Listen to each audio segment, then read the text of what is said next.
Hi madam, yeah మా మిస్సెస్కి రీసెంట్గా delivery అయ్యింది. చిన్న చిన్న విషయాలకి ఏడుస్తూ ఉంటుంది.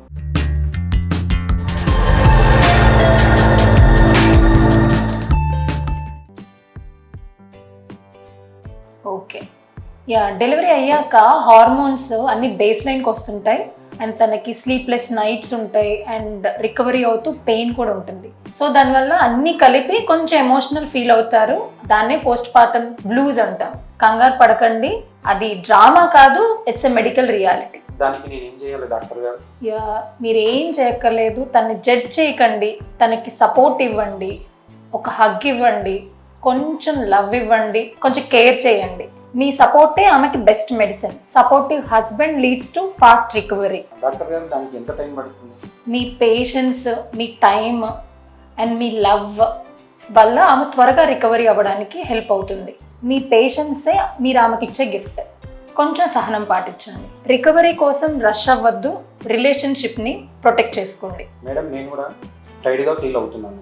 ఓకే, ఆమెకు కొంచెం మీరు హెల్ప్ చేస్తున్నారు కాబట్టి మీ టయర్డ్నెస్ నార్మలే, కానీ ఆమె డెలివరీ నుంచి ఇప్పుడే అయ్యి బయటకు వచ్చింది కాబట్టి తన హీలింగ్కి కొంచెం టైం పడుతుంది అండ్ మీది టెంపరీ టయర్డ్నెస్. అంటే మేడం నేను కూడా స్ట్రాంగ్గా ఉండాలా?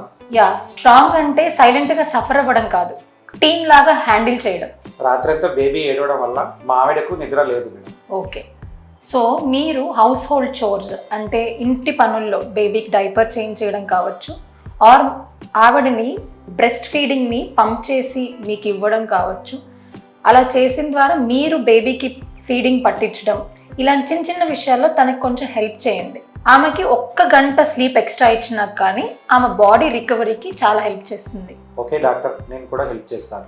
ఇది హెల్ప్ కాదు, ఫాదర్గా మీ డ్యూటీ. మేడం ఆమె బాడీ మీద ఉన్న స్టిచ్చెస్ చూసుకొని ఓకే బాధపడుతూ ఉంటుంది. ఓకే, స్టిచ్చెస్ అంటే స్కార్, అది స్కార్ కాదు, motherhood badge of courage. Madam దానికి నేనేం చెప్పాలి మేడం? నీ స్ట్రెంగ్త్కి ఇది ప్రూఫ్ అని చెప్పు. మీ కైండ్ వర్డ్స్, మీ హెల్ప్, మీ ఎమోషనల్ సపోర్ట్ తన కాన్ఫిడెన్స్ని రీబిల్డ్ చేస్తాయి.